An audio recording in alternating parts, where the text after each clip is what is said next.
palabra a Silvia Esquivel, quien es nuestra secretaria técnica del observatorio, para sus palabras de bienvenida.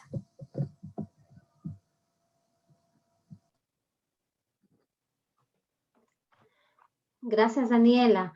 Buenas noches ya con todos, amigos y amigas que el día de hoy nos acompañan en este evento importante, como es este webinar de tuberculosis y población privada de su libertad.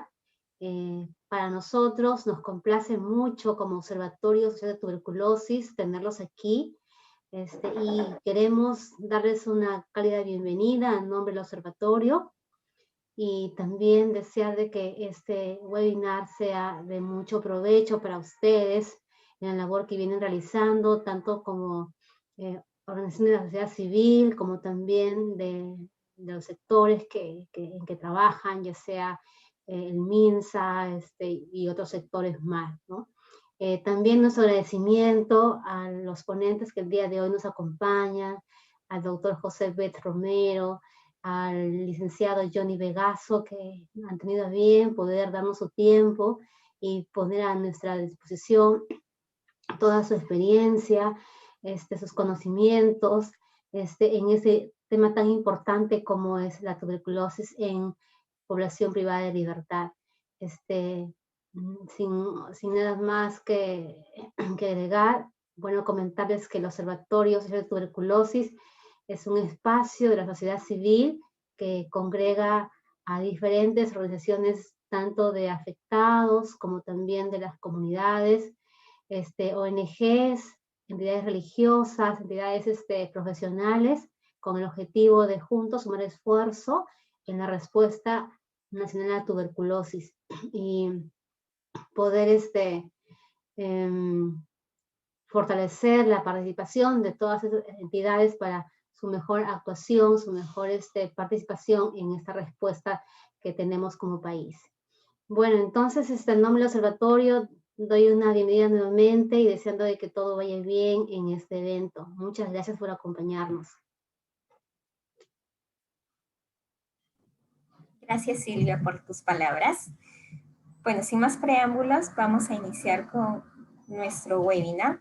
Solo indicarles que, bueno, como ven en pantalla la programación, vamos a tener dos presentaciones el día de hoy. Las preguntas se realizarán a los ponentes al final de las dos presentaciones, pero teniendo, por favor, sus preguntas, las escriben en el chat para poder realizarles a ambos presentadores. Nuestro primer ponente es el doctor José B. Romero. Ya creo que la mayoría lo conoce al doctor por su amplia experiencia en el trabajo en establecimientos penitenciarios. Él se desempeña como médico en el establecimiento penitenciario Lurigancho. Actualmente está de licencia. Asimismo, él ha sido ya 3 veces su director de salud del INPE y ha trabajado temas como tuberculosis y VIH en estos establecimientos. Entonces, sin más preámbulos, le doy la bienvenida al doctor. Doctor Bess, yo le voy a compartir la pantalla con su ponencia y cualquier indicación me avisa, por favor. Muchas gracias, Daniela. Muchas gracias. ¿Me están escuchando, no? Sí, doctor. Ya, ok. Entonces, ¿podríamos empezar con la presentación, por favor? Ok. ¿Pueden ver la presentación? Bueno, ok. Esta es una presentación que la hicimos previamente. Le hemos agregado alguna información básica en una reunión que se tuvo este año a raíz de marzo, el Día Mundial de la Tuberculosis, con autoridades del Ministerio de Salud. En esa época yo era todavía su director de salud en el INPE. Hoy día ya no lo soy, de manera que ese título que está ahí ya no es válido en estos momentos. Entonces vamos a hablar un poco del contexto en el que se plantea el tema de tuberculosis en población privada de libertad. El título de este webinar es Situación actual y desafíos. Yo espero, en la medida que vaya presentando las diapositivas, ir planteando también de alguna manera los desafíos que nos esperan para los próximos años sobre el tema de población privada de libertad y tuberculosis, por no hablar de algo que es mucho más importante quizá en el contexto de esto que estamos conversando hoy día, que es el tema de la salud en prisiones, ¿no? Porque la salud en prisiones engloba todos estos aspectos que tienen que ver con los problemas de salud, con enfermedades transmisibles, no transmisibles. Todo esto es sumamente importante, ¿no? Entonces, por favor, la primera diapositiva, la siguiente.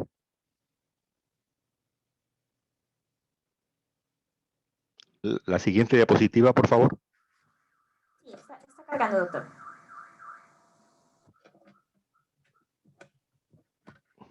Muy bien.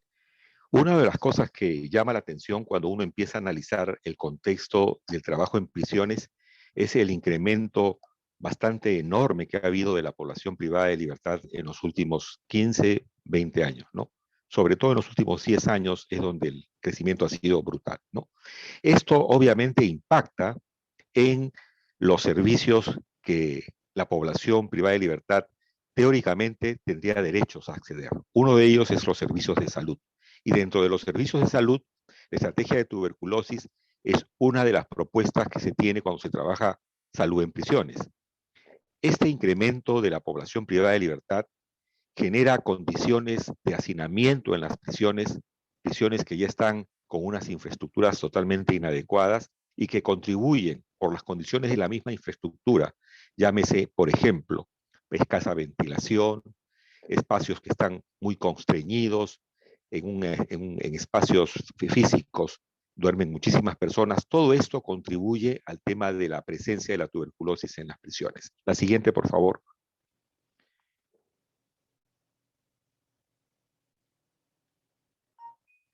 Esto es la estructura del INPE a nivel nacional. Ustedes, como podrán ver, tenemos 8 oficinas regionales, hay 69 establecimientos penitenciarios, ahí hay 68, pero en realidad son 69 establecimientos penitenciarios.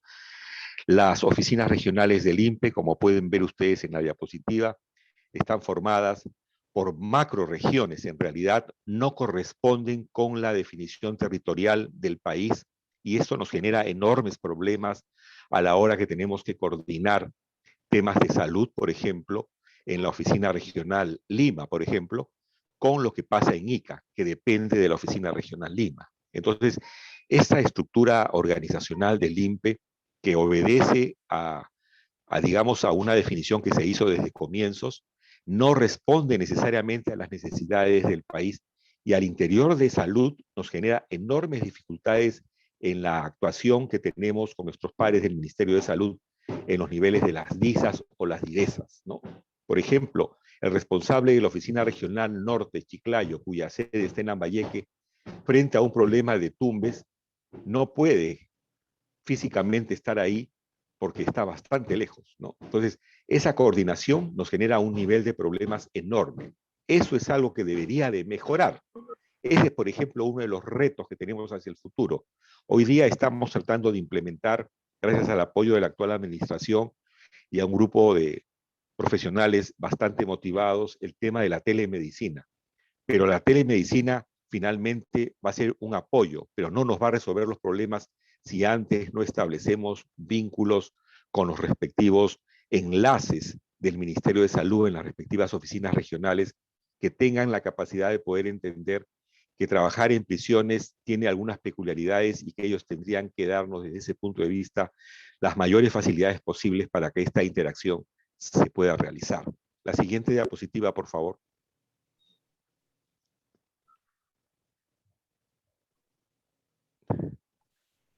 Ok.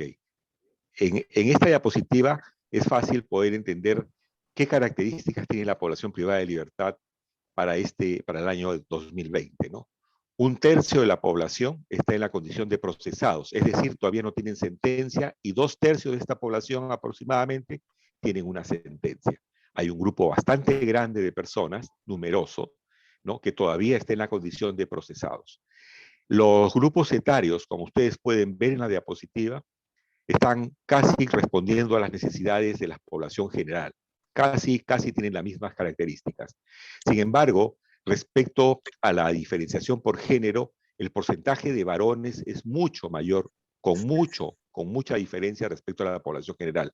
Tan solo un 5% son mujeres, mientras que el 95% de la población privada de libertad está comprendido por el género masculino, ¿no? Entonces, esto es un dato interesante, ¿no? Y esto se repite casi en toda Latinoamérica, ¿no? Pese a que en el Perú la proporción de varones y de mujeres es casi 50-50% en prisiones, esto no se da, ¿no? Y no se han hecho demasiados trabajos para tratar de entender por qué es que esto se da de esta manera, ¿no? Entonces, quizá tenga que ver el rol de la mujer en el tema de la familia y de las responsabilidades que ella tiene que asumir para el cuidado y protección de este grupo humano, ¿no? Cosa que no sucede necesariamente en sociedades como la peruana por los varones, ¿no? La siguiente, por favor.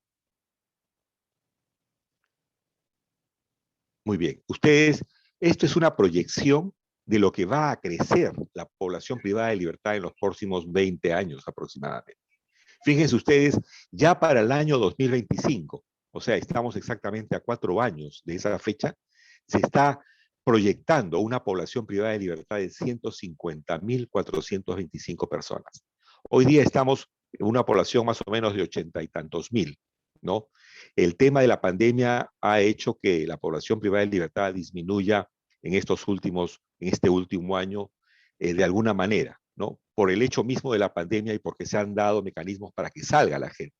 Sin embargo, si las políticas penitenciarias o las políticas criminales que el Estado adopte en el futuro...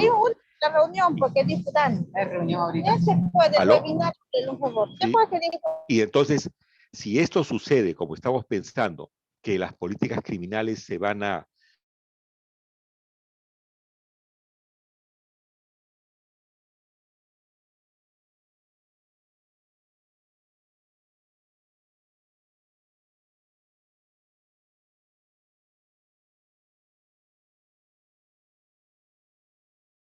ya. Se fue el audio. Ya. A ver, ahora. ¿Ahora está el audio? Ya. Sí. Ojalá que esto no suceda en esta dimensión. Pero aquí tenemos un desafío enorme de parte de toda la estructura del Estado en términos de, por ejemplo, proveer establecimientos penales que reúnan condiciones para poder albergar a esta población. Situación que hasta donde yo tengo entendido no se está dando todavía. Entonces, ese es un reto, por ejemplo, enorme para el futuro. La población privada de libertad, de una manera u otra, se va a incrementar en el corto plazo y en el mediano plazo. ¿Qué estamos haciendo para recibirlos en mejores condiciones y darles acceso a salud como un derecho fundamental? Ese es un reto que tenemos para el futuro. La siguiente, por favor.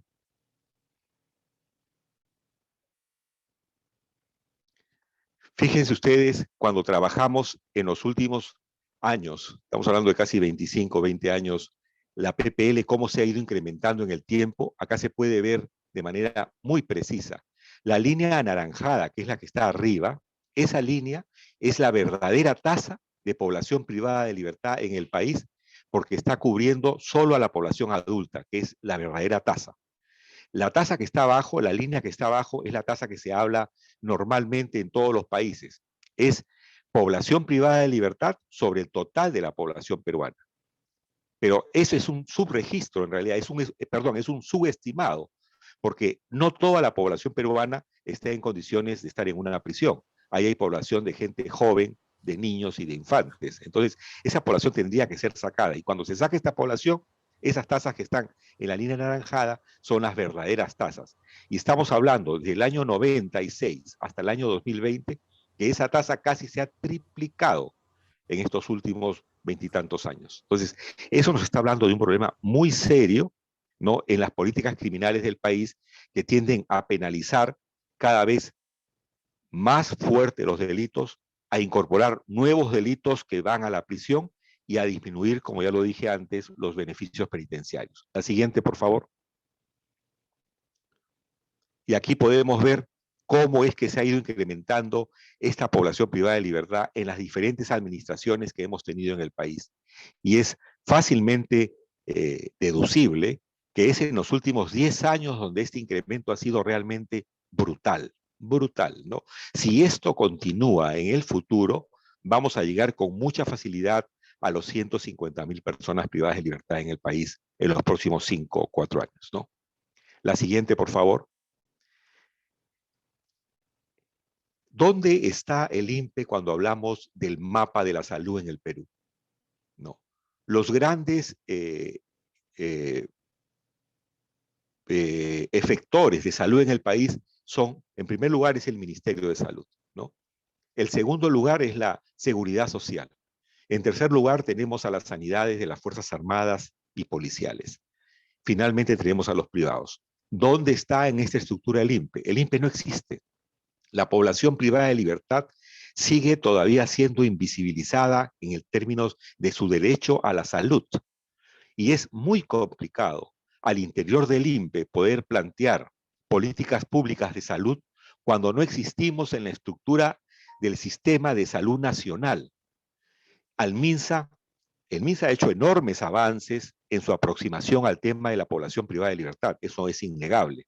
Eso se ve y se traduce a través de documentos oficiales en donde reconocen, por ejemplo, en la estrategia de tuberculosis, a la población privada de libertad como un segmento a trabajar, ¿no? Y a mejorar las condiciones en las que se aborda el tema de tuberculosis. Igualmente, en los últimos documentos sobre VIH también pasa lo mismo. Pero fuera de estos dos documentos, ni siquiera al comienzo del problema de COVID se consideró a la población privada de libertad como una población objetivo.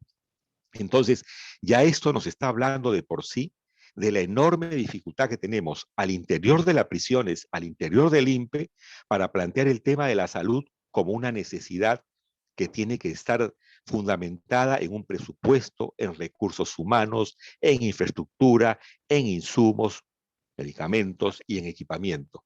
Y hacia afuera, en nuestra relación con el Ministerio de Salud, para que se faciliten los procesos, porque nosotros, por más que tengamos las mejores condiciones, no vamos a poder resolver todos los problemas de salud de la población privada de libertad.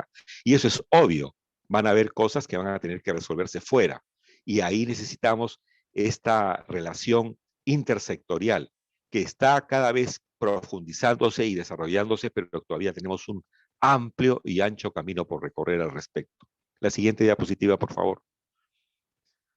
Vamos a hablar un poquito de la experiencia de lo que ha pasado en el penal de Lurigancho en tuberculosis. La siguiente, por favor. Miren, en los últimos 25 años en Lurigancho, esta es la línea, no es una línea de un electroencefalograma, es la línea de los casos de tuberculosis que se han ido planteando en los últimos 25 años por mes y por año en el penal de Lurigancho. Y en estos 25 años en el penal de Lurigancho hemos tenido más de 10.000 personas privadas de libertad diagnosticadas con tuberculosis. En promedio, hemos tenido, si dividimos este total de personas con TB que hemos tenido en estos 25 años, aproximadamente 400 casos de tuberculosis por año, que es una cifra monstruosa. Por supuesto que han habido años que hemos llegado casi a 800, como se puede ver en algún momento de... Estas son cifras mensuales, por si acaso, son cifras mensuales de población privada de libertad diagnosticada en el penal de Lurigancho en los últimos 20 años, ¿no? Y esto ya nos da una idea de la magnitud del problema. Ahora, Lurigancho, de alguna manera, es una excepción en la realidad de prisiones. Es el penal que más población tiene, ¿no es cierto? Y entonces, de alguna manera, eso se expresa también en que tengamos los mayores casos de tuberculosis. Sin embargo, hay penales que son con menor población, con mayor hacinamiento, que han tenido tasas de tuberculosis mucho mayores que las del Lurigancho, por ejemplo, ¿no? La siguiente, por favor. Lo mismo, pero expresados, ¿no? Los casos de tuberculosis por año.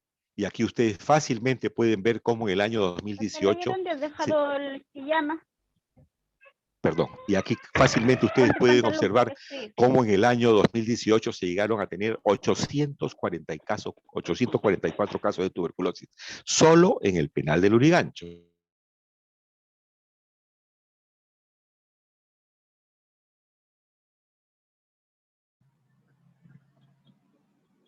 Se fue el audio. Y ya, ¿sigue el audio? Ya, ahora sí, la siguiente, por favor. Igual el promedio de casos por mes que hemos tenido en el penal de Lurigancho en los últimos 25 años. La siguiente, por favor. Y esta es la siguiente.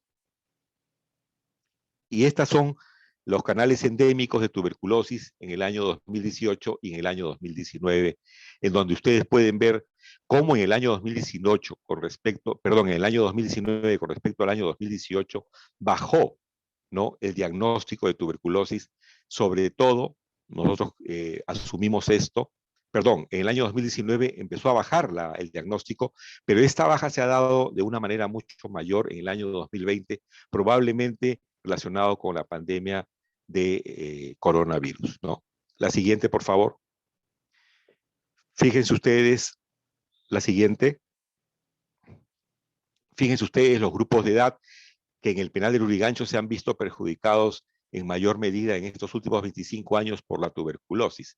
Y es interesante, la mayor población que se ha afectado es la edad de 20 a 29 años de edad, ¿no? Y fíjense ustedes la línea roja, cómo se va incrementando en el tiempo con una diferencia bastante grande con respecto a los otros grupos de edad, que son los de 30 a 39 y de 40 a 49.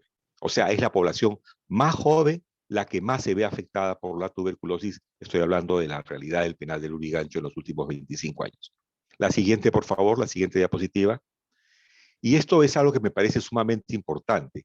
La tuberculosis no solamente tiene que ver con que exista el bacilo y exista alguien que lo transmita y alguien que lo recepcione. Tiene que ver con condiciones que están en el contexto de toda esta relación, que facilitan los procesos por los que las personas se enferman y pueden llegar a morir por tuberculosis, ¿no? Entonces, un aspecto importante, por ejemplo, es la infraestructura de las prisiones y de los servicios de salud, ¿no? Las prisiones no necesariamente tienen acceso a los servicios básicos de agua, desagüe, luz natural y ventilación en las condiciones en las que quisiéramos todos tener, ¿no es cierto? El equipamiento, ¿no?, de los servicios de salud, ¿no?, y el mantenimiento no necesariamente son los más adecuados. Y la alimentación de la población privada de libertad no reúne las mejores condiciones para decir que esta población está adecuadamente alimentada, ¿no? Tienen una alta carga de carbohidratos, poco contenido proteico, ¿no? Y la gente está acostumbrada más que a calidad, a cantidad de alimentos, ¿no? Entonces, este es un factor que tiene un juego, ¿no? El otro factor son las políticas criminales que se trazan desde el Poder Ejecutivo, el Poder Legislativo, el Poder Judicial y el Ministerio Público. Todos ellos intervienen finalmente dando como producto este incremento que hemos visto de la población privada de libertad en las prisiones. Políticas criminales que generalmente están atacando el síntoma y no la causa, ¿no?, que tiene que ver con los determinantes sociales de la salud en general, ¿no? Lo otro son los estilos de vida de la PPL. No nos olvidemos que la población privada de libertad ingresa a las prisiones con determinadas condiciones que ya se dan antes de que ingresen a la prisión. Muchos de ellos, la gran mayoría diría yo, vienen de los estratos de pobres o pobres extremos, muchos de ellos con escaso acceso a educación, a salud, a trabajo y a justicia. Muchos de ellos vienen con comorbilidades como VIH, como diabetes, con problemas de salud mental, con adicciones a drogas, con violencia familiar. Entonces, todo esto se potencia al interior de las prisiones, ¿no? Todo esto se potencia al interior de las prisiones. Las prisiones, por las mismas características que tienen, potencian todas estas características, digamos, negativas con las que viene la población y trae como consecuencia, en algunos casos, tuberculosis y muerte, ¿no? Tenemos un subsistema de salud débil y que está poco integrado al sistema nacional de salud, ¿no? Hay que hacer gestión de recursos humanos. Hoy día la población privada de libertad felizmente goza de acceso al seguro integral de salud, pero con el tema de la pandemia, este acceso en la práctica se ha visto limitado, al igual que a la población en general, por el tema de que no se están haciendo las consultas como quisiéramos. Entonces, hay muchos problemas que estamos teniendo en estos momentos y todavía no estamos integrados al subsistema de salud nacional, ¿no? Y el tema de políticas públicas en salud, donde habría que ya empezar a trabajar desde el ministerio y con el INPE, indicadores que respondan a las necesidades de la prisión, de la población privada de libertad, que no necesariamente son iguales a los indicadores que se usan con la población en general. Entonces, hay todo un conjunto de acciones, hay todo un conjunto de miradas que tienen que converger para que este tema, entre otros, como el de la tuberculosis, pueda ir disminuyendo y teniendo cada vez un menor impacto si es que se consideran todas estas condiciones que yo les he mencionado previamente, ¿no? La siguiente, por favor. Bueno, este es el total de delitos. No vale la pena insistir mucho en ese tema. Básicamente, el mayor porcentaje está por robo agravado. La siguiente, por favor. Igual, los factores de transmisión de tuberculosis en establecimientos penitenciarios, estoy completamente seguro que ustedes lo conocen hasta mejor que yo. Esto juega de alguna manera en pared con lo que hemos mencionado anteriormente, así que lo voy a pasar. La siguiente, por favor. Y miren ustedes qué interesante. Una de las cosas que siempre escuchábamos, no ahora, pero antes en las autoridades, era que la gente venía con la tuberculosis a la prisión. Hicimos un trabajo para tratar de ver si es que esto era cierto. Y cruzamos la información que teníamos de los pacientes diagnosticados con tuberculosis y la permanencia que tenían ellos en la prisión. Y solo el 7% de ellos, solo el 7% tenía menos de medio año en la prisión. O sea, solo un 7% podríamos aducir que de alguna manera pueden haber venido con tuberculosis de la calle o ya con los signos o una tuberculosis que se ha ido generando en este tiempo, ¿no? O sea, así forzando el argumento. Pero miren ustedes, el mayor porcentaje, mucho más allá del 92% de tuberculosis que se diagnostica en las prisiones, se diagnostica en personas privadas de libertad que tienen de medio año para arriba. Y conforme aumenta el tiempo de permanencia en la prisión, aumenta la probabilidad de adquirir tuberculosis. O sea, la tuberculosis en la prisión se genera porque la prisión tiene condiciones que favorecen el desarrollo de la tuberculosis. No es que la gente venga de la calle con TB y haga la TB en el penal. No, el penal tiene condiciones que favorecen de alguna manera el desarrollo de la tuberculosis y estas condiciones se incrementan conforme se incrementa el tiempo de la población privada de libertad en la prisión. Ahora, esto es conveniente plantearlo también en el contexto de que muchos de ellos tienen determinadas, digamos, condiciones que se van a incrementar en el tiempo. Por ejemplo, el consumo de drogas, ¿no? Por ejemplo, el acceso a una alimentación que no va a favorecer que su sistema de defensa se potencie. Entonces, estas condiciones en el tiempo van a hacer que, entre otras cosas, se favorezca el desarrollo de la tuberculosis dentro de la prisión. Por eso es que es importante las políticas públicas, y eso lo estamos trabajando con el Ministerio de Salud, que abordan el diagnóstico de tuberculosis de manera sistemática, ¿no? Y a la población en general. Por eso es que se vio en la línea que mencioné anteriormente del caso de tuberculosis en Urigancho, que en un año se elevaron los diagnósticos a más de 800 casos, porque se incrementó la búsqueda, por lo tanto se incrementa el diagnóstico, se incrementan los tratamientos, ¿no? La siguiente, por favor. Hoy día, el INPE está contribuyendo casi de la torta de tuberculosis con casi el 11% de la torta de tuberculosis. Hace 5 o 10 años atrás, el INPE contribuía con el 1 o 2%. Hoy día estamos contribuyendo casi con el 11% de la torta de tuberculosis del país. Y esto nos está indicando que en el tiempo esto se va a ir incrementando, porque probablemente va a empezar a disminuir los casos de tuberculosis que tiene el MINSA y que tienen en salud, y en el caso del INPE estos se van a ir incrementando en su peso que tienen esta torta, ¿no? La siguiente, por favor. Estos son los casos de tuberculosis que hemos tenido a nivel nacional en los últimos años, desde el año 2012 hasta el año 2020, ¿no? Entonces, aquí se ve muy, muy interesantemente cómo en el año 2020 ha habido una caída de los diagnósticos de casos de tuberculosis y una probable explicación sea la experiencia que hemos tenido todos con la pandemia del COVID, que empezó en el año 2020, ¿no? Finales de 2019 y 2020, en marzo en el Perú. La siguiente, por favor. ¿Cuántas personas con tuberculosis han sido diagnosticadas? Como ya lo hemos visto, 2.653. Esta es los casos nuevos frotis positivo y las recaídas que hemos tenido en ese periodo de tiempo, ¿no? La siguiente, por favor. Y estas son las tasas. La tasa de prisiones es 30 veces más alta que la tasa nacional. Ya eso nos está hablando por sí mismo de la magnitud del problema de la tuberculosis cuando estamos hablando de este tema, ¿no? Y eso nos plantea, obviamente, lo que ya sabemos, el desafío. ¿Cuál es la respuesta que tenemos que dar? Además de mejorar las condiciones de las prisiones, hacer que las prisiones sean más habitables por personas, que tengan mejores condiciones de vida en la población privada de libertad. También en la respuesta de salud significa que tengamos mejores infraestructuras, que tengamos la posibilidad de acceder a diagnósticos más oportunos y tratamientos más precoces.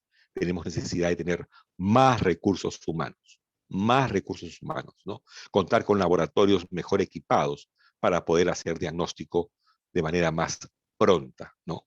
La siguiente, por favor, son igualmente las tasas, ¿no?, de morbilidad, de incidencia y incidencia TB frotis positivo que se han tenido en los últimos años en prisiones. La siguiente, por favor. Igual, porcentaje de sintomáticos respiratorios versus el número de atenciones, ¿no? Ahí todavía tenemos un déficit porque deberíamos llegar al 10%, ¿no? Cosa que no se está llegando todavía. La siguiente, por favor. Igual, el número de sintomáticos respiratorios identificados, ¿no? La siguiente, por favor. Una de las cosas que hemos podido hacer de alguna manera con un gran esfuerzo por parte nuestra y por el otro con un gran apoyo del MINSA es lograr hasta el año 2020 casi ofertar la prueba de VIH a un porcentaje bastante significativo de los pacientes diagnosticados con tuberculosis. Este año 2021, por ejemplo, no se está pudiendo realizar porque no tenemos acceso a pruebas para VIH en la población privada de libertad, ¿no? Entonces, esto es un tema muy importante y que nos preocupa para el futuro. La siguiente, igual manera, para tener la capacidad de poder diagnosticar diabetes, no estamos ofertando la prueba a la población como nosotros quisiéramos, ¿no? La oferta es muy pobre y eso nos está impidiendo probablemente cubrir a más población que probablemente tenga diabetes y no estamos pudiendo llegar a ellos, ¿no? Para evitar que luego desencadenen tuberculosis con todos los problemas que esto trae consigo, ¿no? Y estos son las cortes que hemos tenido y los porcentajes de curados, ¿no? Entonces, casi estamos en el 80% de curados y los abandonos, ¿no? Este 14.1 de no evaluados, lo que significa en la corte del año 2018, lo que significa es que hay una gran cantidad de gente que salió en libertad y no sabemos su condición de egreso por este detalle, ¿no? La siguiente, por favor. Bueno, casos de drogoresistencia, que también son bastante considerables, ¿no? Y que probablemente se van a incrementar en el futuro. La siguiente, hemos tenido pacientes con tuberculosis que han hecho COVID, ¿no? Esta es la cifra que hemos tenido de alguna manera para el año 2020, ¿no? Y una de las cosas interesantes que se logró hacer es de dónde provienen los pacientes diagnosticados con tuberculosis. Se hizo en 2 experiencias. En el penal, la siguiente, por favor. La siguiente diapositiva. La siguiente. Esos son los casos de drogoresistencia. La siguiente, por favor. Esos son los casos de COVID que hemos tenido en el penal en el año 2020. Como mencioné, son 774 casos. La siguiente, por favor. La siguiente. Esto es un trabajo que se hizo con estadística del INPE, a través de la cual pudimos, con las direcciones de los internos, saber de dónde provenían ellos. Se hizo tanto para el penal del Callao como para Lurigancho. La siguiente, por favor. ¿Y qué es lo que se observa? A la siguiente, por favor, la siguiente. En los 2 casos se observa que la población privada de libertad proviene de los cinturones de pobreza en nuestro país, ¿no? O sea, está definitivamente ligada la tuberculosis y la situación de la población privada de libertad a lo que decía al comienzo. Muchísimos de ellos, por no decir el gran porcentaje, la gran mayoría, provienen de los estratos de pobres y pobres extremos, ¿no? Entonces, la última diapositiva, por favor.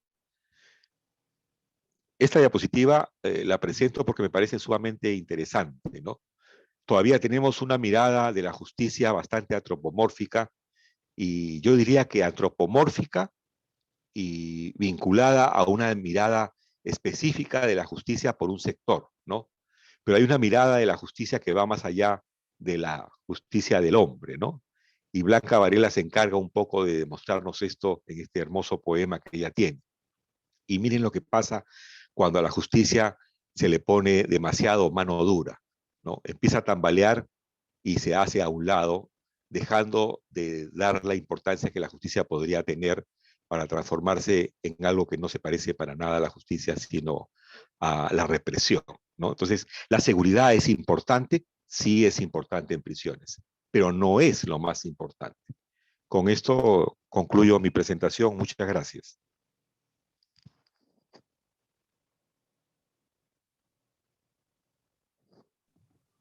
Muchas gracias, doctor Bess, por la presentación. Muy importante todos sus aportes. Y bueno, vamos a continuar con la siguiente presentación para luego hacer las preguntas que estoy viendo que están ya escribiendo en el chat.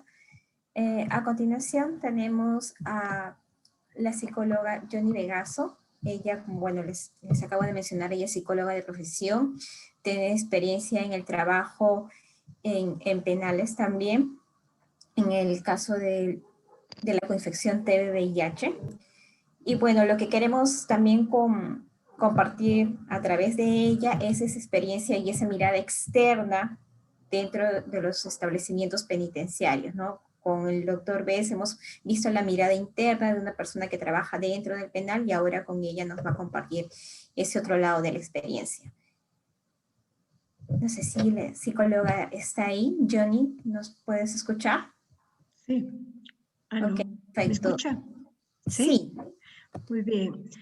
Muchas gracias por la invitación y muy agradecida. Felicito al doctor Bess, saludo también por su brillante presentación, interesante y realmente preocupante todo lo que se nos viene para más adelante. ¿Aló, sí? ¿Me escuchan? ¿Aló? Sí, se escucha. Ok, bueno. Básicamente mi experiencia dentro del trabajo de penales ha sido en el marco de un proyecto de VIH-Sida que fue propuesto por Médicos Sin Fronteras. Eso ha sido durante el año, hace ya muchos años, desde los finales de los 90, trabajaba en un proyecto en penales y finalmente decidieron hacer un diagnóstico situacional de salud sobre el tema de VIH, SIDA y TB. Entonces empezaron a trabajar todo un componente curativo, básicamente, en el apoyo de la atención a las personas privadas de libertad, la captación de sintomáticos respiratorios, y digamos el ingreso, la distribución de mejoramiento de infraestructura y una creación de un ambiente para captación de sintomáticos respiratorios. Eso fue básicamente todo un enfoque en el área curativa, que es el trabajo que más se hacía, ¿no?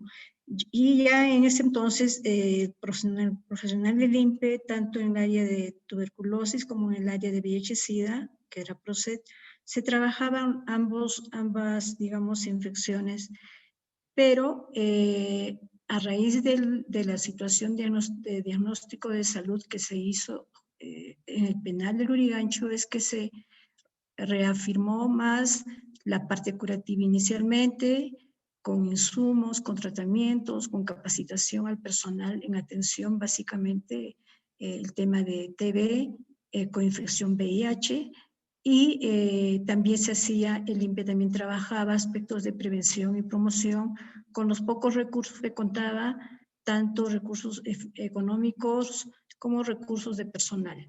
Es así que se vio necesario e importante implementar una manera de trabajar ya de parte con un enfoque de preventivo promocional, ¿no? Fundamental fue eso, de instaurar una propuesta de trabajo preventivo promocional, ¿no? Y eso llevaba unos desafíos a conocer antes de crear todo un programa comunicacional dentro del ámbito penitenciario. Era fundamental conocer primero para trabajar prevención y promoción de la salud dentro del ámbito penitenciario, conocer la realidad del penal.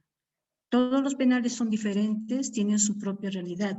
Conocer toda la parte, la parte cultural también de los penales, ¿no? Y de identificar dentro de toda la población también a los grupos vulnerables y a los grupos de soporte que nosotros nos llamamos. Se hizo también importante y necesario el conocimiento del lenguaje propio de la persona privada de libertad. O sea, la jerga que ellos utilizaban era muy importante. También era muy importante conocer la relación que existe entre los profesionales del INPE, o sea, del penal, con las personas privadas de libertad, y también nos cuestionábamos cuál iba a ser nuestras relaciones entre profesionales del INPE, los profesionales de MESEF y la relación con la PPL, ¿no? Con las personas privadas de su libertad. Todo eso nos llamaba a emprender un reto de cómo empezar a trabajar contenidos de prevención y de promoción de la salud con el objetivo de disminuir, disminuir las infecciones de transmisión sexual, las ITS, el VIH-Sida y la coinfección TB-VIH, ¿no? Entonces, todo esto era un reto muy importante que se fue iniciando poco a poco y cada vez se fue, consolidando más fuerte. Para ello, nosotros identificamos a los grupos vulnerables como a la población en general. Población general, o sea, toda la población de PPL era como un grupo vulnerable, pero, como mencionó el doctor también, la situación de hacinamiento, la situación de vulnerabilidad psicológica, la posición social, la violencia física también que existe dentro de los penales, esa sensación y esos sentimientos psicológicos de abandono, de soledad, hacen que muchas veces se potencien situaciones de riesgo, situaciones que puedan generar esas conductas sexuales de riesgo que se dan entre las personas privadas de su libertad, ¿no? Y eso genera, pues, estas conductas de riesgo, ¿no? Luego, otro de los grupos que fue identificado con los cuales también trabajamos y es muy importante de poder diferenciar a toda la población, es dentro de la población, aparte de la población general, es a las personas que nosotros llamamos a los internos primarios o primerizos, que son aquellas personas que ingresan por primera vez, y es una gran mayoría también, son jóvenes entre 18 y 25 años que ingresan por primera vez al penal, y aquellos otros son población reincidente. Entonces, ante esa situación también se genera como una población vulnerable y se generan estrategias para poder atender a esta población. Otro grupo que fue identificado son personas con síntomas de ITS, personas que están viviendo con VIH y SIDA, las cuales también son los hombres que tienen sexo con otros hombres, que son estigmatizados no solamente por tener VIH, sino también tener TB, y también son, por ser de una situación económica, socioeconómica pobre, también con poca educación, muchos sin estudios ni de primaria, y también consideramos dentro de ese grupo a las familias de las personas que viven con VIH-Sida, ¿no?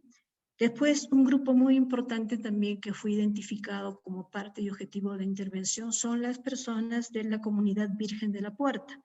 Son las personas que son reconocidas como, se reconocen como travestis, que ellos viven en el penal, ellos son internos también del penal, y trabajan básicamente como el ejercicio sexual, tienen parejas sexuales y tienen su campo de trabajo también, a veces cortan cabello, pero básicamente son las parejas de muchos internos, ¿no?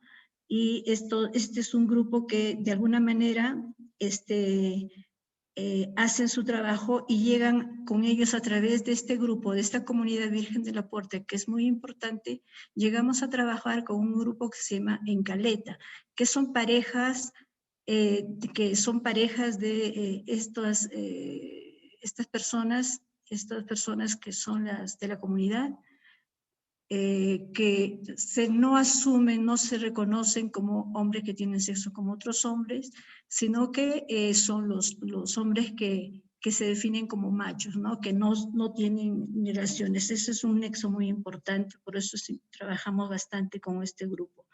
Otro grupo identificado son las trabajadoras sexuales que ingresan al penal en los días de visita, que son los días sábados y miércoles, que entran mujeres trabajadoras sexuales, y también los días domingos que ingresan trabajadores sexuales, varones, ¿no? Entonces, todos estos fueron algunos de los grupos que pudimos identificar. Encontramos también en ese entonces un grupo determinado, los lacras, que eran las personas privadas de libertad, denominados sin zapatos, que no tenían pabellón, que andaban por el penal, que comían de las sobras o de la basura, eran muy pobres, no tenían acceso a ingresar a algún pabellón.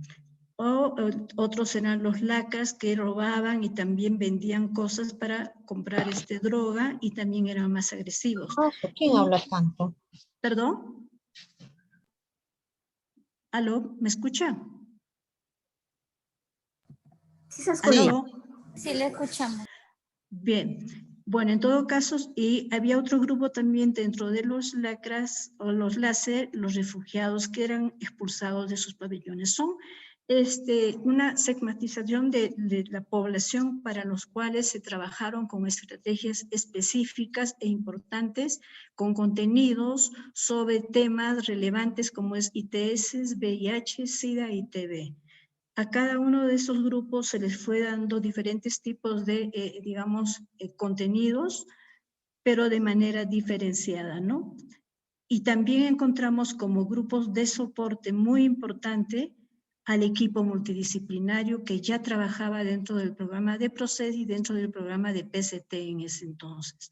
Un equipo que tenía ya trabajando mucho tiempo, pero que básicamente la atención era netamente curativa. Había componentes preventivos, pero la falta de personal y la falta de recursos también hacía que su trabajo no era muy continuo.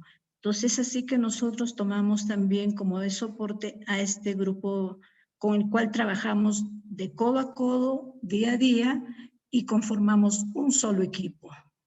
Eso fue muy importante, la conformación de este equipo multidisciplinario. El equipo de MESED y el equipo del PROCED fue un solo equipo. Trabajamos en los temas de estigma y discriminación con ellos, y trabajamos también una serie de elementos para poder conocer.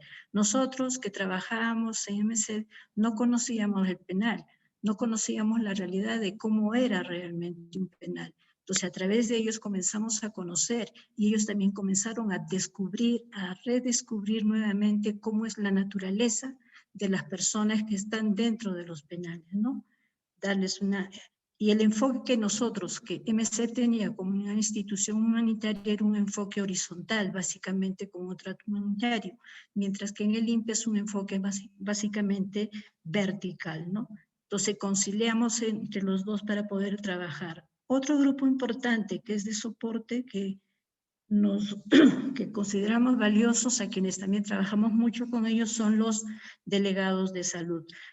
A los que conocemos penales sabemos que existe también dentro de los penales las delegaturas, y los delegados de salud es el nexo entre la población y el personal de salud. Y también tenemos como aliados el personal de tratamiento, ¿no? Ahí se planteó todo un componente de IEC, que es Información para Educación para el Cambio de Comportamiento.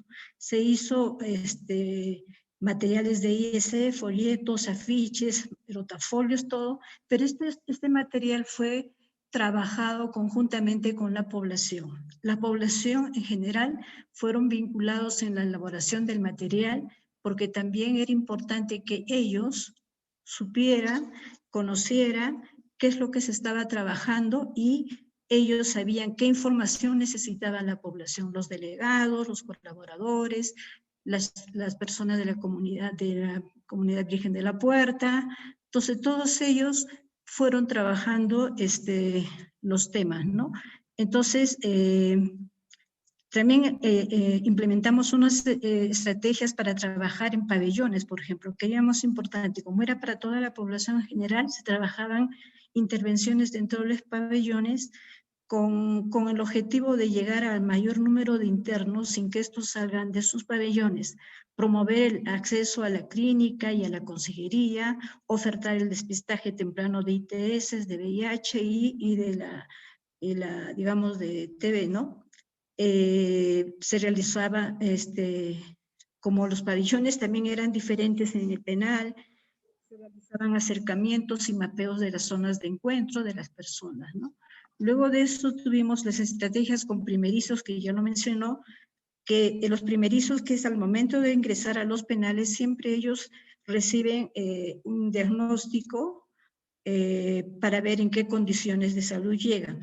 Acá se implementó un enfoque preventivo a través de una charla con un rotafolio que fue elaborado también en los contenidos por el personal de la PPL. Con las personas del PPL hicimos un concurso, hicimos un rotafolio con contenidos sobre VIH, sobre ITS, sobre VIH-Sida y sobre TB. Entonces ellos recibían una charla preventiva antes de ingresar a los pabellones, antes de que el personal del INPE los seleccionara. Eso siempre se ha hecho, pero se ha incorporado ese material de esa charla y se les entregaba un material de folletería con contenido sobre ITS, sobre VIH, sobre TB y también sobre los servicios que brindaba el órgano de tratamiento. Luego ahí también se captaba a casos de sintomáticos respiratorios, personas que ya han tenido ITS o personas que estaban viviendo con VIH, ¿no? Entonces, eso hacía en la estrategia de primerizos, que fue una estrategia que causó bastante, digamos, se cayó muy bien y se fue implementando durante mucho tiempo. No sé en este momento cómo estará, digamos, la situación, si todavía continúa o no, desconozco un poco eso, ¿no? Pero sí quedó muy bien instaurado eso. Después tuvimos otras campañas, otras actividades como teníamos condones, Médicos Sin Fronteras ofrecía condones, sorteo de condones, y también el ministerio, y también se logró que el INPE comprara condones. Se hizo bastante incidencia, bastante trabajo, tanto desde la Dirección de Salud, que estaba liderada por el doctor Bess, como la coordinadora del proyecto también, para poder trabajar el tema de la compra de insumos, ¿no? Como condones y otros medicamentos también para el penal. Se hacían campañas de salud y hubo una campaña llamada el Circuito de Salud que fue muy priorizada por los, muy recibida por las personas privadas de la libertad. Este trabajo, trabajar en penales es un trabajo muy interesante. Muchos pensamos desde fuera que como están recluidos, ellos están ahí, recluidos, están internos y por eso con ellos se puede trabajar en cualquier momento. No, las personas privadas de libertad tienen muchas cosas que hacer dentro del penal, tienen sus propios trabajos, tienen sus propias actividades, tienen sus propias programaciones. Por eso es importante, si vamos a trabajar dentro de un penal, es importante conocer la realidad sociocultural, la realidad de conocer la dinámica que fluye dentro del penal, para conocer, para ser conocidos y para que nos conozcan y que ellos puedan entender que nosotros estamos ahí para trabajar con ellos y por ellos. Eso es muy importante. Ellos tienen muchas actividades. Los procesos que se dan dentro de los penales son procesos muy lentos, procesos que no dependen de nosotros, sino depende de ellos. Entonces, esto de alguna manera también hace que a veces uno se agota, pero lo importante es que el proceso es lento, pero con firmeza, con calma, para poder lograr ganar acceso y ganar la confianza de las personas privadas de su libertad, para que ellos puedan conocernos y reconocernos que estamos ahí para ayudarlos a trabajar, ayudarlos y trabajar con ellos, ¿no? Aprender de su cultura, de sus enfoques de trabajo. La creatividad y flexibilidad es muy importante porque son elementos claves todo debe ser adaptado a la realidad del penal. Trabajos que vienen de otras experiencias de fuera no pueden dar, digamos, resultados. Todo tiene que salir de las vivencias y de la cotidianidad del trabajo que se da dentro del ámbito comunitario. Las dificultades que se presentan son las rotaciones del personal, que eso es muy, muy importante, porque toma tiempo trabajar todo el tema de estigma, de discriminación, el tema del reconocimiento del trabajo, todo eso, ¿no? Y la comunicación es importante, el trabajo, permanentemente comunicación. Yo creo que para terminar ya, es muy importante reconocer a las personas que están privadas de su libertad y que se va a trabajar con ellas dentro de un trabajo tanto preventivo, promocional como curativo, verlos. De un lado, nosotros a veces los vemos como beneficiarios, sujetos pasivos y vulnerables, sujetos que ellos no tienen la capacidad de poder decidir. Entonces, esa mirada que tenemos debe cambiar a verlo como colaboradores, como recursos relacionados y como actores de su propio cambio. Entonces, es ser aliado, no ser un beneficiario. Es también la mirada de nosotros, es solo brindar atención o atender las necesidades que presenta. No, también lo importante es cambiar esa mirada y construir vínculos, crear relaciones con las personas, porque estamos ahí tratando con las personas y no solamente estamos cumpliendo con brindarle la atención. Y otro punto importante es que a veces nos centramos solamente en la vulnerabilidad, sino hay que centrarse que la persona que está delante nuestra es una persona que tiene potencialidades, que tiene capacidades, y eso hay que visibilizarla y hay que promover sus capacidades y sus habilidades y hacerle actor de su propia recuperación, de su propio beneficio. Y sobre todo, cuando trabajamos todo el tema de adherencia al tratamiento, también es importante eso. Yo creo que ya terminé con el tiempo. No sé si vamos en las preguntas, porque he tratado de compartir algunas actividades, las actividades que hemos hecho, los grupos con los que hemos trabajado. Me he centrado básicamente en el aspecto preventivo promocional. Yo que venía de un trabajo de la parte clínica, básicamente, trabajar a esta parte casi social, te cambia toda la perspectiva. Y nosotros trabajamos con las personas, para las personas y con ellas mismas, ¿no? Que eso es muy importante, darle sentido al otro. Y también reconocer que se puede trabajar prevención y promoción dentro de los penales. Se puede hacer con paciencia y son aliados estratégicos. Y hay que ser bastante creativo, bastante flexible y bastante tolerante, ¿no? Reconocer al ser humano dentro de esta persona que posiblemente por algunas razones, como dicen ahí, a los penales uno cae, resbala o lo empujan, ¿no? Eso es todo. Bueno, muchas gracias, Jenny, por compartir tus experiencias. En verdad ha sido muy, muy gratificante escucharte. A continuación voy a dar lectura a algunas de las preguntas que tenemos en el chat. Esta pregunta me parece que va dirigida al doctor Pez. Habla un poco, bueno, dice, las personas privadas de su libertad al diagnosticar tuberculosis, ¿su tratamiento es regular? Nos pregunta Gloria Peña. Me parece que es más por el tema que justamente Johnny estaba indicando, ¿no? Que una persona que ya el hecho de que esté adentro y que quizás, entre comillas, el acceso es más fácil, ¿cómo es el tipo de tratamiento o adherencia dentro del establecimiento penitenciario? Ok.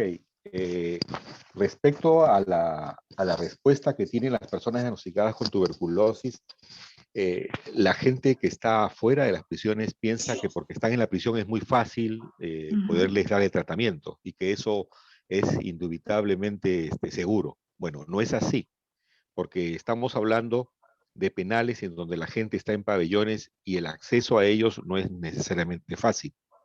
Sin embargo, como ustedes han visto en los estudios de la Corte que les he mostrado, un gran porcentaje de ellos sí son adherentes, son personas que responden al tratamiento. Obviamente tenemos gente que es irregular, hay gente que recibe la medicación y la puede abandonar, hay gente que decide no tomar la medicación, pero eso se da, por lo menos yo lo he visto mucho más en el caso de VIH que en tuberculosis. Y en donde hay problemas con tuberculosis no es tanto en la tuberculosis sensible, tanto como en la tuberculosis multidrogo resistente. Pero en términos generales yo diría que la población privada de libertad sí es regular, responde en términos bastante adecuados al tratamiento, ¿no? Hay un grupo pequeño, lo hay, que son complicados de trabajar con ellos, y ahí es donde el equipo multidisciplinario adquiere una relevancia enorme, ¿no? El trabajo con servicio social, el trabajo con psicología, ¿no? El afrontarlos a ellos, como muy bien decía Johnny, en la condición de persona, no de un preso, sino de una persona, y ir entendiendo esa dimensión de esa persona, facilita estos procesos y trae como consecuencia respuestas mucho más adecuadas en términos de adherencia. Perfecto, doctor. Relacionado con la pregunta también hay un enlace, una pregunta más, que es, ¿en el tratamiento de tuberculosis se cumple con el tratamiento supervisado en boca, ¿no? A pesar de no contar con el recurso humano necesario que nos mencionaba en algún momento en su exposición? Yo diría que en los últimos tiempos, yo me atrevería a decir en los últimos 2 años o 3, se ha ido perdiendo cada vez más este tema del tratamiento directamente observado. Yo no podría garantizar en estos momentos que esto se está cumpliendo a plenitud y más después de la experiencia de la pandemia, ¿no? O sea, en estos momentos estamos sufriendo las consecuencias de tener recursos humanos muy escasos para tuberculosis, todo esto por la priorización que se ha dado al tema de COVID, ¿no? Entonces, eso dificulta que podamos garantizar de alguna manera el tratamiento directamente observado. Una respuesta que han dado algunos establecimientos penales en términos de tratamiento directamente observado es, en algunos casos, darle esta responsabilidad a la misma población privada de libertad, situación con la que yo estoy totalmente en desacuerdo, porque entre pares es bien difícil que se puedan supervisar y controlar, ¿no? Entonces, yo sí creo que ahora tenemos dificultades con el tratamiento directamente observado. Perfecto. Tenemos otra pregunta. Nos dicen, ¿qué tipo de seguimiento se le hace a los PAD que salen en libertad, ¿no? ¿Qué formas son derivados a los establecimientos de su jurisdicción? Yeah. No, normalmente cuando un interno sale en libertad, los últimos que se enteran son los del servicio de salud. Normalmente es lo que sucede. Al interno le llega su orden de que va a salir en libertad, él se prepara. Cuando hay una muy buena coordinación con ellos, ellos pasan la voz al servicio que van a salir en libertad y se hacen las coordinaciones previas. Pero lo que habitualmente sucede es que ellos salen en libertad y uno se entera que han salido en libertad porque nos informan después las autoridades cuando los vamos a buscar para el tratamiento que ya se fueron en libertad. Entonces, en ese momento, ahora, antes de eso es importante, todos ellos saben que una vez que se van en libertad tienen que establecer el vínculo con el servicio para que se haga la referencia al lugar donde ellos viven. En algunas ocasiones, ellos dejan la dirección, pero en algunos casos esa dirección no existe. Por eso es que ustedes han visto ese porcentaje alto en el estudio de corte, que es casi el 14% de gente que sale en libertad, que da una dirección y cuando uno va a buscarlos no existe esa dirección, es una dirección falsa, ¿no? O en otros casos no hay el recurso humano para ir a verificar que efectivamente esa dirección que ellos dicen es la que efectivamente existe, ¿no? Entonces, muchos casos se pierden, por eso es que ese porcentaje de 14% es bastante alto en este sentido, ¿no? Ok, perfecto.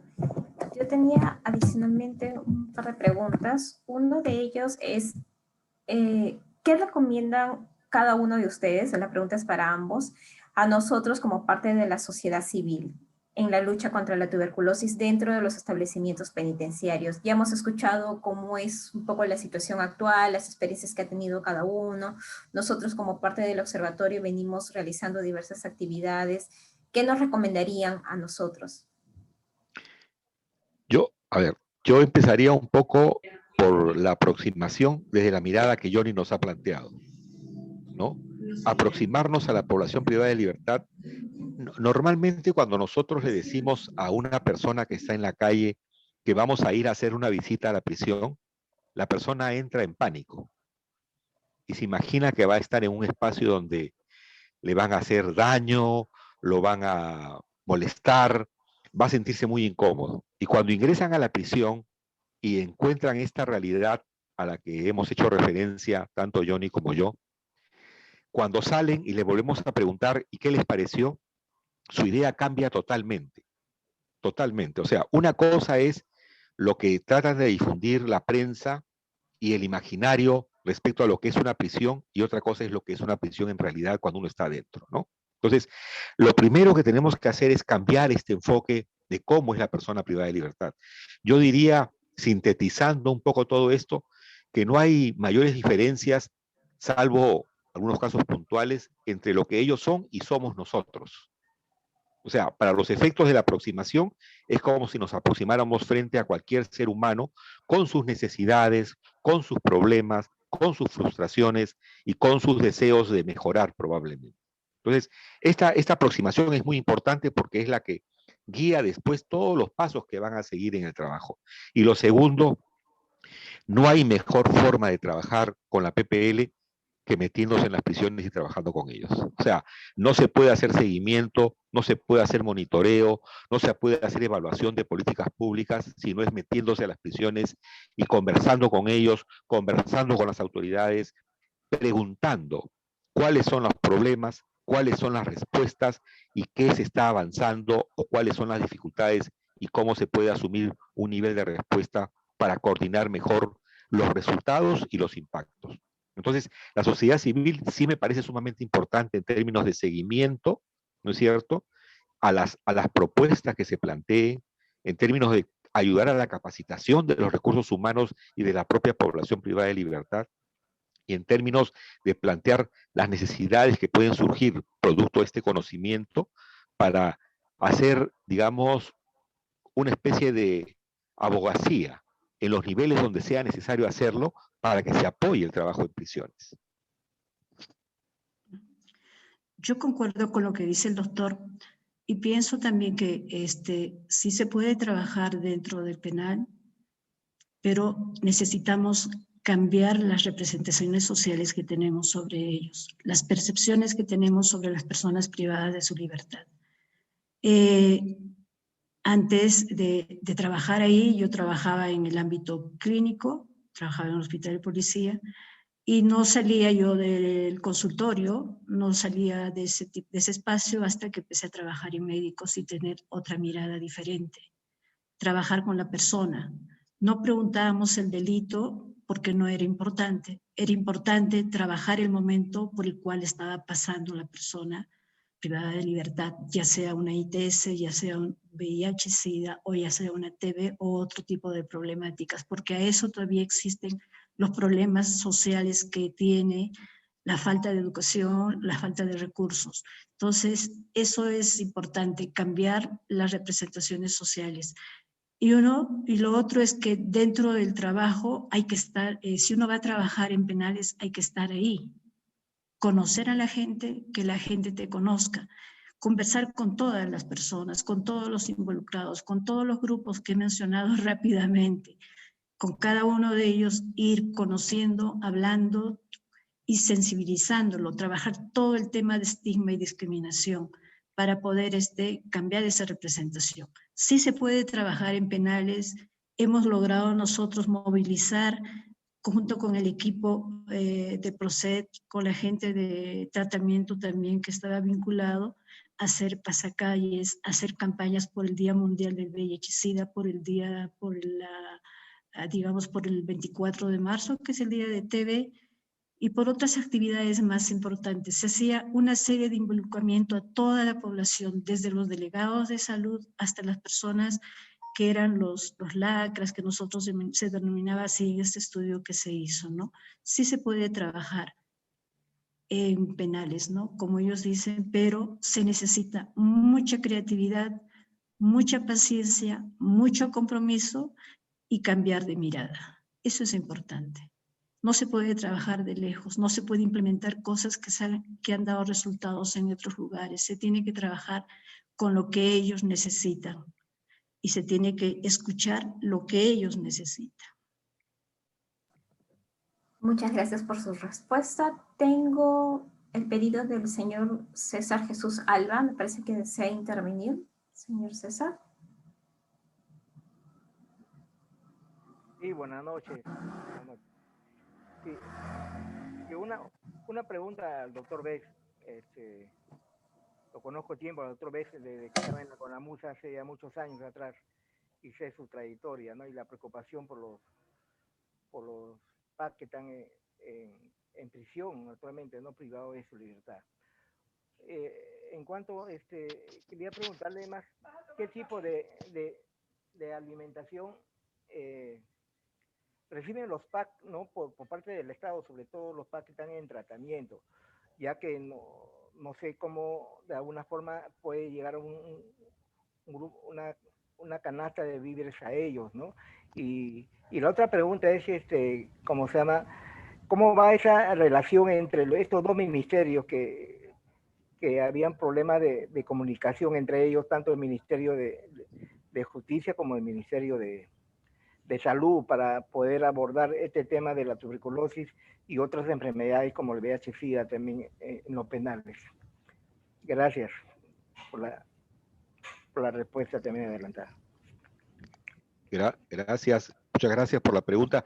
Por lo menos he escuchado el tema de la canasta, ¿no es cierto? Y el vínculo entre el Ministerio de Justicia y el Ministerio de Salud. Creo que esas son las dos preguntas, ¿no? Así, doctor. Gracias. A ver, tenemos enormes dificultades para que la población acceda a la canasta del PAN-TV. Enormes dificultades, porque esto se hace a través de las municipalidades. Y las municipalidades no han incorporado a la PPL como parte de su población a la que le deben de dar este beneficio. Es cierto que han habido algunas experiencias en algunas zonas del país, hasta donde yo he tenido conocimiento de esto hace un par de años. Será pues 1, 2 o 3 municipalidades, pero en general no hay una aproximación por parte de los gobiernos locales, ¿no? Y eso tiene que ver también por un poco con algo de corresponsabilidad por el lado nuestro. A veces no hemos hecho los esfuerzos necesarios para podernos aproximar a los gobiernos locales para ver cómo se podría coordinar este tema.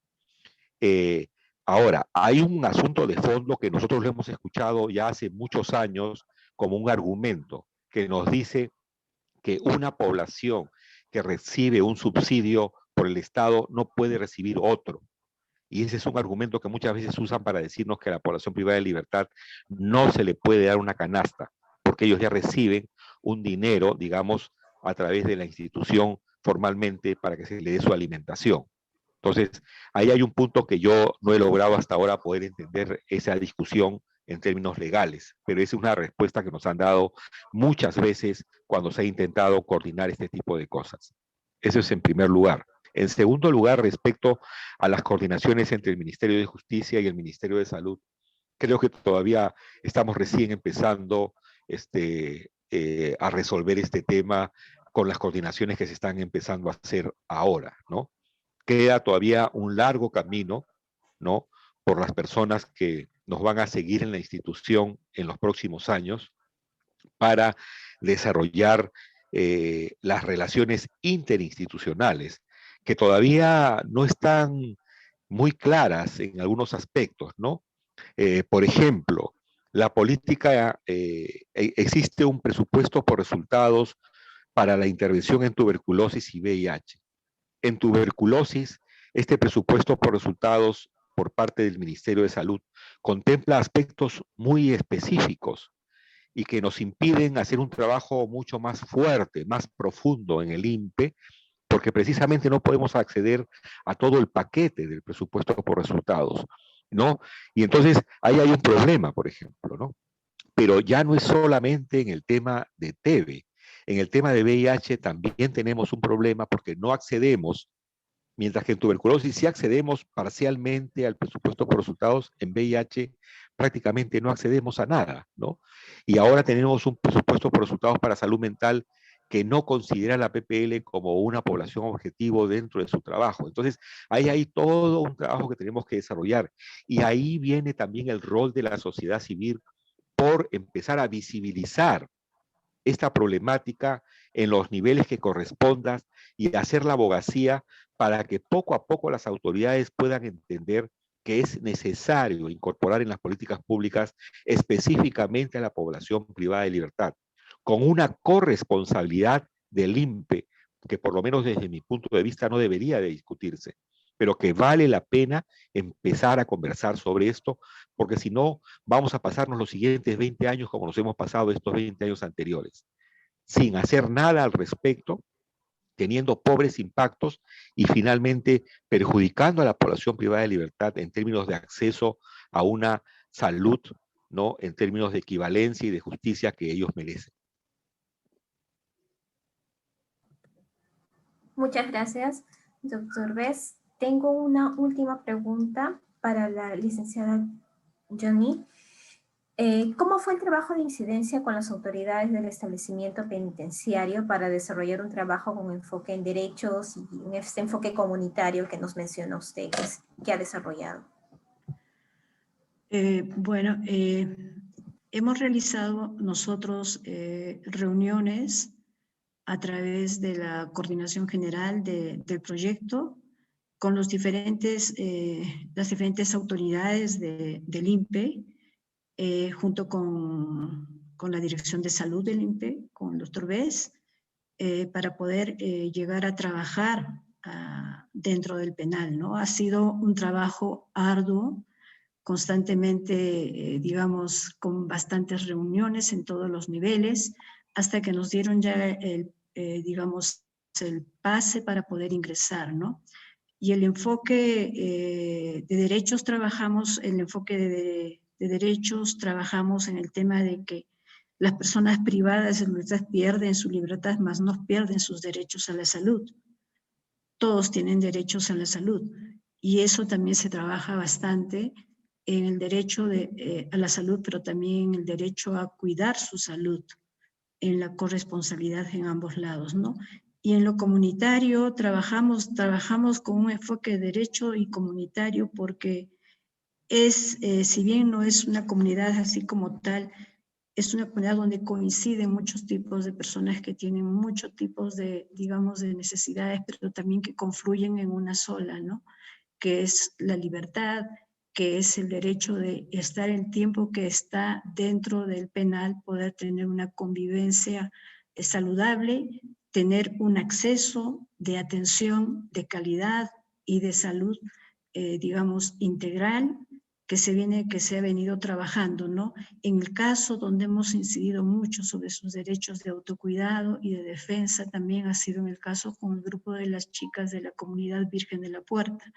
Ellas eran maltratadas, eran violentadas inicialmente por las autoridades, que eran los jefes del penal, la policía, porque ellas eran travestis, se sentían travestis, tenían pelo largo y muchas veces eran agredidas también por ellos, les cortaban el cabello, les obligaban a vestirse de otra manera. Entonces se trabajaba ahí, se hacía incidencia mucho con el tema de la policía también, ¿no? Por ese maltrato contra ellas, para empoderarlas en ese sentido, ¿no? Trabajando un enfoque de ese tipo con diferentes, digamos, sectores de grupos dentro del campo de las autoridades y dentro de los grupos de trabajo. Por ejemplo, estaba la policía, estaba la parte de seguridad, por ejemplo, en el INPE, ¿no? Había muchas dificultades también con las personas de seguridad contra el estigma y la discriminación hacia la población, ¿no? Cuando a veces cuando llevábamos medicamentos o a veces algunos alimentos, porque decíamos algunos trabajos con ellos, nos decían, ¿por qué llevan esto a estas personas que no merecen nada, que son de lo peor, son de lo peor de la sociedad, etcétera, etcétera, ¿no? Entonces trabajamos mucho el tema de sensibilizar, de trabajar el tema de la discriminación, ¿no? Y que los espacios que se encontraban dentro de los pabellones o fuera de los pabellones, donde había la oportunidad de que alguno de las personas se acercaba a alguno de nosotros, a alguno de los integrantes del equipo multidisciplinario, tanto del INPE como de Médicos Sin Fronteras, que éramos uno solo. Entonces ahí nosotros hacíamos un trabajo con ellos, hacíamos una orientación, una consejería, una escucha. Así se trabajaba, teníamos que estar ahí. Y ingresábamos nosotros con ellos a los pabellones y luego ingresábamos con el apoyo y el soporte de los delegados, que es muy importante, y también el personal que es de, digamos, algunos que ayudan, ¿no? dentro de los programas, tanto de TV como de VIH-Sida, ¿no? Eso es importante. Okay. Muchas gracias, licenciada Johnny. Por último, quería saber si tienen algún mensaje final que darnos a nosotros. A ver, yo quería un poco reforzar lo que Johnny ha dicho en el contexto de la pregunta de la sociedad civil y su intervención en prisiones. O sea, la sociedad civil tendría que transformarse en un aliado importante para lo que se refiere a las intervenciones en salud, en términos generales, de salud, no solo de tuberculosis, salud mental, VIH, enfermedades no transmisibles, cáncer, etc. Fíjense ustedes, si ustedes empiezan a analizar la historia de este país, en los últimos 20 años, ustedes analizan los ministros que han habido en las carteras de justicia, interior, salud, y van a ver que hay un recambio de autoridades que en el mejor de los casos llega más o menos a un promedio de 1 año por autoridad. Obviamente, una autoridad que está 1 año en un cargo público y en una institución, y esto también comprende al INPE, es muy poco el tiempo que le va a dar para conocer la problemática de la institución. Entonces, mientras que se sienta y coordina y llama a sus amigos para que lo apoyen y conoce la estructura, ya pasó medio año. Y el siguiente medio año se la va a pasar pensando qué va a hacer. Y cuando ya tiene una idea de lo que va a hacer y va a priorizar, porque cuando él llega tiene que hacer lo que le deja el anterior, ya lo sacan y viene otro. Y así la historia se repite hasta el infinito. La sociedad civil podría tener el rol importante de hacer sostenibles las intervenciones, participando de manera permanente, haciéndole saber a las autoridades que hay políticas públicas que tienen que seguirse consolidando en el tiempo y no se pueden dejar a la voluntad de las autoridades porque a ellas les parece que hay que priorizar A en vez que B. Entonces, ahí creo yo que el rol de la sociedad civil es sumamente importante. O sea, en el seguimiento de las políticas públicas y en la exigencia a las autoridades de que estas políticas se tienen que ir profundizando y generalizando en el contexto del trabajo en prisiones. En segundo lugar, la sociedad civil tiene un rol importantísimo en el tema de la capacitación de las personas que trabajamos en prisiones. No solamente hay que capacitar a la población privada de libertad en temas en relación a sus derechos y a sus responsabilidades. También hay que capacitar al personal que trabaja en prisiones. El personal que trabaja en prisiones a menudo en esta ecuación de lo que significa el trabajo en prisiones es un personal que está dejado de lado muchas veces. Tanto el personal de seguridad, el personal administrativo, como los otros personales, incluyendo al personal de salud. Este personal normalmente solo se capacita cuando tienen ellos la voluntad de hacerlo por sus propios medios. No hay desde afuera la intención de capacitarlos. Entonces, tenemos la tormenta perfecta, ¿no? Tenemos por un lado una organización que cada año se renueva y se vuelve a renovar como la piel de la serpiente, olvidándose de lo que hubo antes y de lo que viene después. Y tenemos a un grupo de gente que trabaja y vive adentro sin capacitación permanente. Entonces, ¿qué puede haber que se consiga que haga sostenible cualquier cosa que se haga? Nada, absolutamente nada. Entonces, aquí el rol de la sociedad civil es muy importante en términos de exigencia a las autoridades, a las políticas públicas del país, a su aplicación y a su consolidación y sostenibilidad. En todos los términos, sostenibilidad política, sostenibilidad económica, sostenibilidad en términos de infraestructura, etcétera, etcétera, etcétera. Entonces, ese sería mi mensaje final. Gracias. Gracias. Licenciada Johnny, ¿algo más adicional? Yo creo que reafirmo y firmo lo que dice el doctor Bess. concuerdo con él, sí. Perfecto, bueno.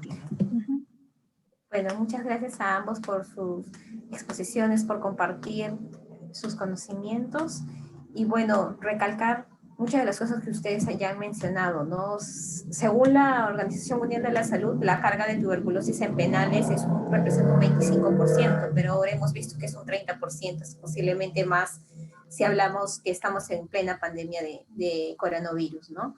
Entonces eso nos lleva a nosotros como sociedad civil tener un trabajo más exhaustivo y poder trabajar de la mano de ustedes, de aliados y también de las personas privadas de su libertad, identificarlas como personas que son, que como dicen, y lo leí en una vez en alguno de los penales, que ellos han perdido su libertad, pero no sus derechos, ¿no? Entonces, debemos de enfatizar eso y trabajar de la mano para que puedan cumplir, formar parte ellos también de su propia abogacía y hacerlos sentir como ellos, ¿no? Bueno, agradecerles a cada uno de ustedes por su participación, creo que ha sido muy fructífera. Gracias por su tiempo y buenas noches con cada uno de ustedes. Gracias. Muchas gracias, Daniela. Muchas gracias a ustedes. Disculpen, no sé si antes podrían prender su cámara para una foto general de todos. Quienes puedan prender su cámara.